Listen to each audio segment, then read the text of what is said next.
지난 시간에 우리가 이제 사도 바울이 산자와 죽은 자를 심판하실 그 하나님 앞에서 마지막 때에 사람의 부활이 있다는 것, 죽은 자들의 부활이 있다라는 것을 외치면서 공회에 큰 혼란이 일어나고, 그래서 결국 그는 다시 공회에서 총대장에 의해서 구출을 받았다고 했습니다.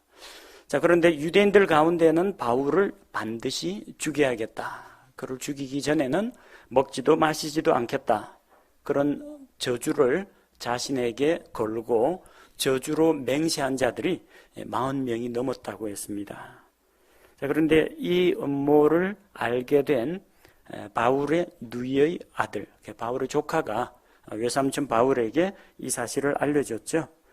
자, 그래서 오늘은 17절에 보니까 바울이 백부장 중에 한 명을 불러서 자기를 죽이려는 이 음모를 총대장에게 알립니다.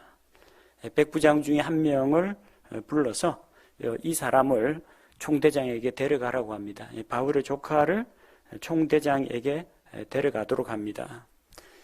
자, 그 백부장이 자기 이제 직속 상관인 총대장에게로 그 청년을 데려가니까 그가 총대장에게 긴히 할 말이 있다고 합니다.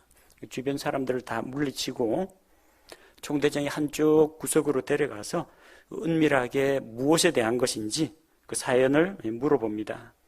그래서 20절과 21절에 보니까 바울의 조카가 총대장에게 유대인들의 음모를 알려줍니다. 사실은 조금 있으면 유대인들이 가깝게, 총대장 가깝게 바울에 대해서 조금 더 자세한 것을 이제 물어보고자 하니까, 신문할 것이 있으니까 다시 한 번 더 공회로 데리고 내려오라고 할 것인데 그 말을 속으면 안 됩니다. 왜냐하면 바울을 죽이기 위해서 저주로 맹세한 자들이 잠복하고 기다리고 있다가 바울에게 질문을 하는 것이 아니라 바로 바울을 죽이려고 하니까 그들의 요구를 들어주지 말라고 합니다. 그러자 이제 총대장은 사태가 의외로 이게 조금 심각해졌다는 것을 알게 되었습니다. 웬 로마 시민권을 가지고 있는 유대인 청년 한 명에 대해서 유대인들이 자기들의 종교적인 문제로, 교리의 문제로 추궁을 했는데, 그게 보니까 유대인들 입장에서는 살려둬서는 안 된다, 죽여야 한다라는 그런 입장이라는 것을 이제 알게 되었습니다. 그래서 이 심각한 사건을 자기 혼자 감당할 수 없어서 당시 총독이었던 벨릭스 총독에게로 가이사랴에 있는 총독 공관으로 그를 호송할 계획을 세웁니다. 청년에게는 이 사건에 대해서 비밀을 지켜달라고 부탁을 합니다. 만약에 알려지면 어떻게 될까요? 그 바울의 조카, 바로 이 청년이 유대인들에게 보복 공격을 당할 수가 있습니다. 또 만약에 자기가 총대장한테 이 청년이 제보한 그 사실이 누설이 되면은 이 바울의 조카의 말을 듣고 총대장이 바울을 다른 데로 빼돌렸다 하면은 예루살렘에 지금 주둔군으로 와 있는 이 총대장의 입장이 난처해집니다. 유대인들하고 관계가 틀어질 수밖에 없습니다. 사람들이 좀 비협조적으로 나오겠죠. 자기가 있는 동안에 아무런 사고가 안 일어나고 임기를 무사히 마치고 다른 데로 가야 되는데 예루살렘 이쪽에 총사령관으로 지금 와 있는 형편인데 유대인들하고 관계가 안 좋아져서 수시로 밀란 일으키고 하면은 자기도 또 난처해집니다. 또 그렇다고 해서 유대인들 비율을 맞추기 위해서 바울을 내줬다가는 자기가 지켜야 할 이 로마 시민권을 가진 청년을 유대인들 손에 죽게 했다면은 치안을 잘못한 거죠.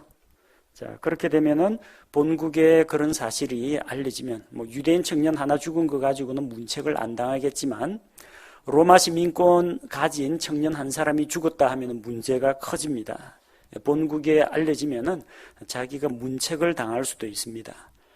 그래서 아무도 모르게 마치 이 제보를 받고 바울을 빼돌린 게 아니라 상급 재판장으로 보내기 위해서 총독 관저로 보낸 것처럼 바울의 조카에게 함구령을 내립니다. 말하지 말라고.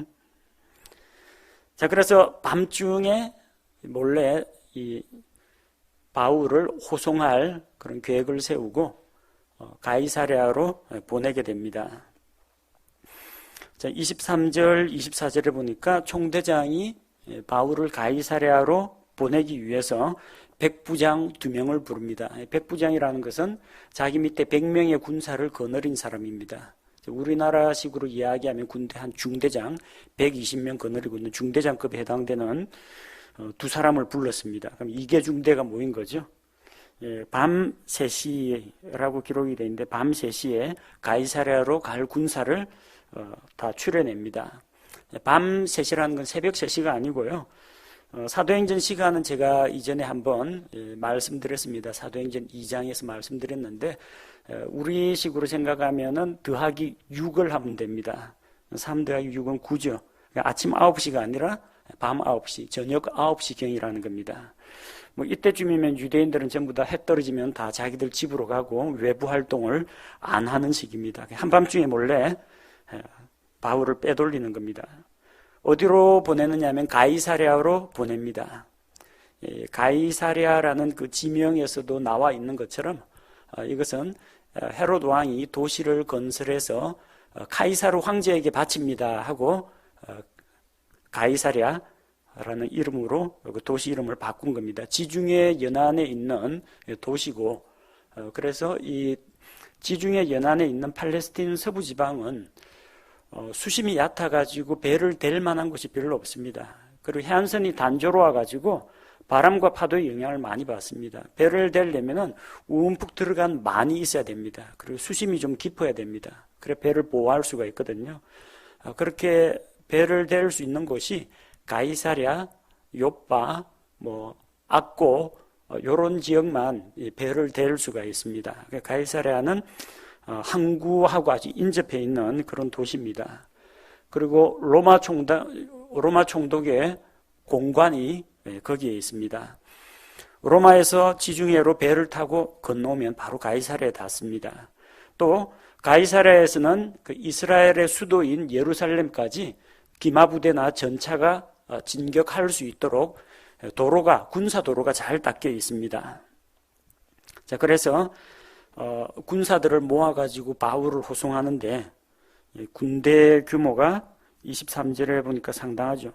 군사 200명과 보니까 백부장 2명이 자기 예하 부하들을 다 불러 모았습니다. 거기에다가 기병 70명, 기병 이제 말 타는 기병이 있죠. 70명, 창병 200명. 이건 아마 창병 같으면 주로 방어진 구성할 때 창병이 필요한데 전쟁하러 가는 것 같죠. 혹시나 싶어가지고 이러는 겁니다. 혹시라도 기밀이 누설되면 유대인들이 때를 지어 몰려가지고 군사를 습격할 수가 있기 때문에 군사하고 전쟁을 하고자 하지 않겠지만 군사들이 보호하고 있는 바울을 죽이고 다 빠져나가면은 자기가 계획한 게 다 물거품이 되어버리겠죠. 그래서 이런 군대를 동원해서 밤중에 벨릭스 총독에게 바울을 보냅니다. 바울 역시 기병들 무리에 같이 말을 타고 그들과 함께 이동을 합니다. 자, 그러면서 편지를 보냅니다. 병사들 편에 편지를 써서 보냅니다. 클라우디우스 루시아는 총독 벨릭스 가깝게 문안하나이다. 문안하는 편지를 쓰면서 자기가 겪었던 사연을 이야기합니다. 순전히 자기 자랑이죠. 총대장이 바울을 구했다는 이야기입니다. 바울이라는 이 청년이 유대인들에게 붙잡혀 죽게 되었을 때 그가 로마 사람이라는 것을 자기가 알고 군대를 거느리고 가서 그를 구출했다고 합니다. 맞습니까? 우리가 읽은 본문하고는 다르죠. 바울이 로마 시민이라는 거 언제 알게 됐습니까?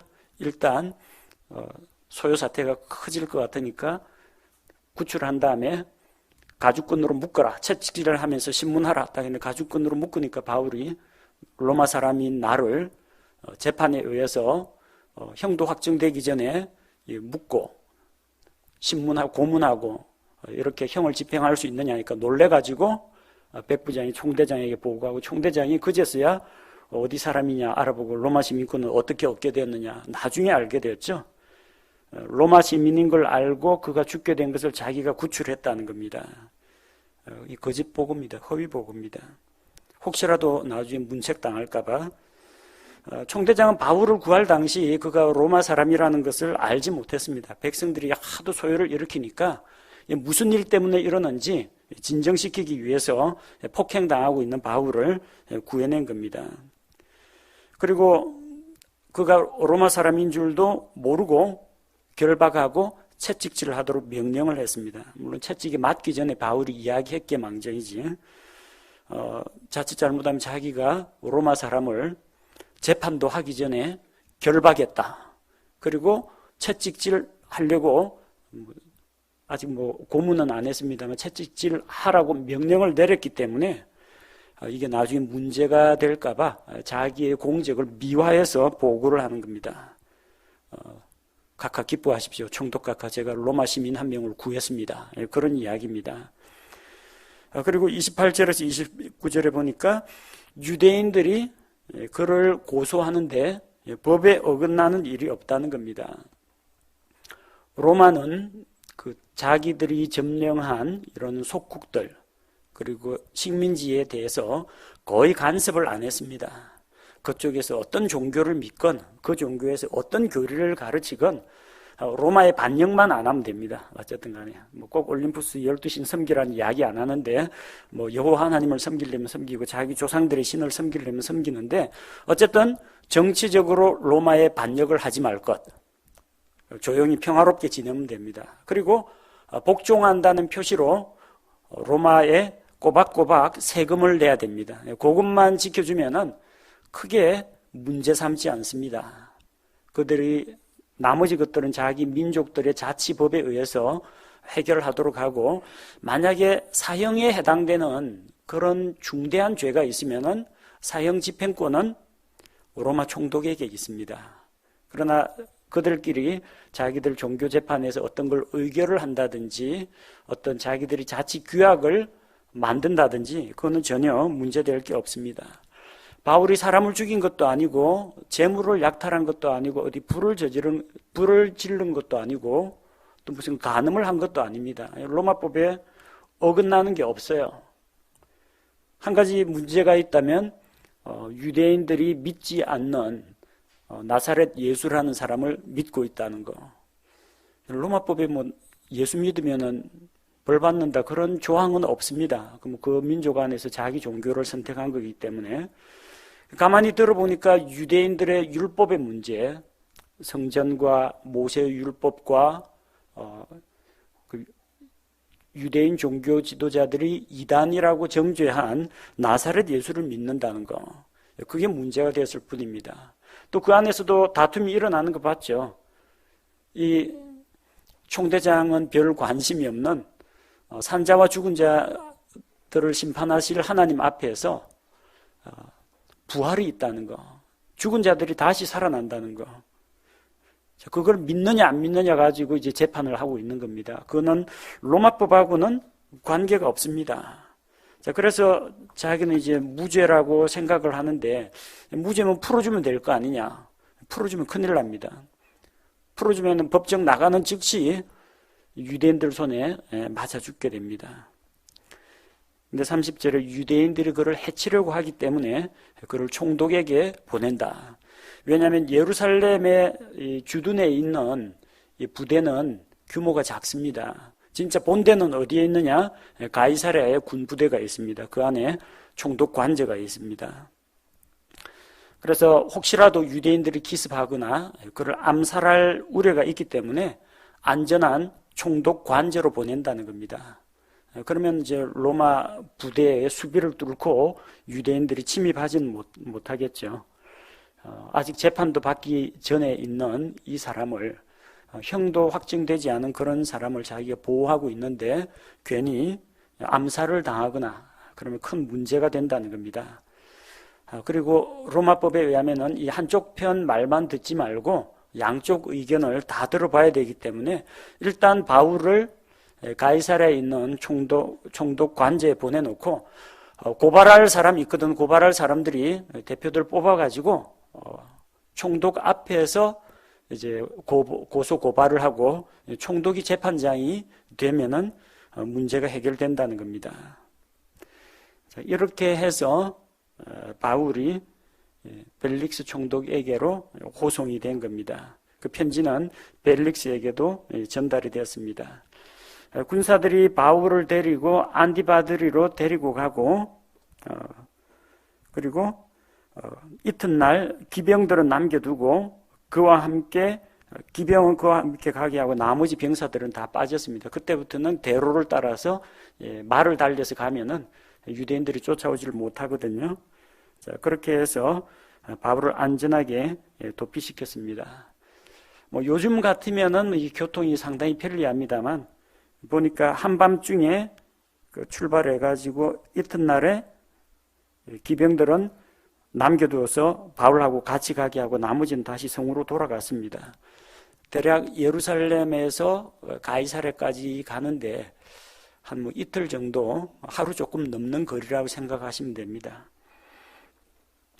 서신을 총독에게 전달하고 바울도 총독 앞에 서게 했는데 총독이 바울을 임시로 감금해 두었습니다.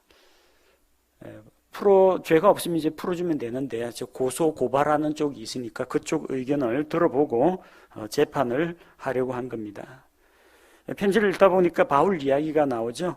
그래서 바울하고 이야기를 해서 로마 시민이라고 했는데 어느 지방 출신이냐 물어보니까 길리기아 다소 출신이라는 것을 이제 알게 됩니다. 그 길리기아는 로마의 영지로 편입된 곳이고 로마 시민이라는 것을 이제 확인한 겁니다.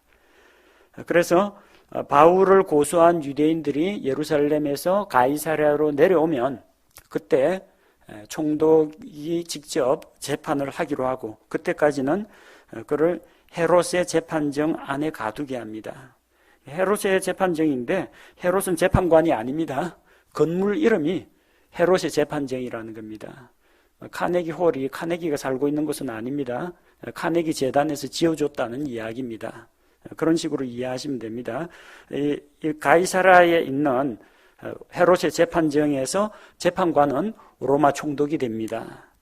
그래서 총독의 보호 아래에서 바울을 고소한 이 유대인들 양측의 이야기를 들어보겠다는 겁니다. 자, 이렇게 해서 이제 바울을 도피시키는 이런 일이 일어났습니다. 우리 한 가지 생각을 해보면, 바울이 유대인들 손에 죽지 않도록 죽음을 피해서 가이사랴로 도망갔느냐? 그건 아닙니다. 주님께서는 지금 바울을 예루살렘에서 로마로 옮기고 있는 중입니다. 위치상 따져보세요. 예루살렘 해발 800m 도시에서 저기 해안선 해발고도 0입니다. 해안선 주변에 있는 가이사랴로 옮겼습니다. 그 가이사랴에서 재판 끝나면 어디로 가요? 로마로 갑니다. 아직까지 바울의 로마로의 항해, 배 타고 여행은 시작이 안 됐습니다. 그건 사도행전 27장, 28장에 나옵니다. 그러나 하나님께서는 벌써 일을 시작하셨습니다. 예루살렘이 아니라 로마도 보아야 하리라. 예루살렘에서 나에 대해서 왕 앞에서 증언하여야 할 것이다. 그 목적을 위해서 지금 바울을 옮기신 겁니다. 바울이 죽음을 두려워해가지고 총대장한테 간청해가지고 안전한 곳으로 도피한 것이 아니라 큰 틀에서 보면요.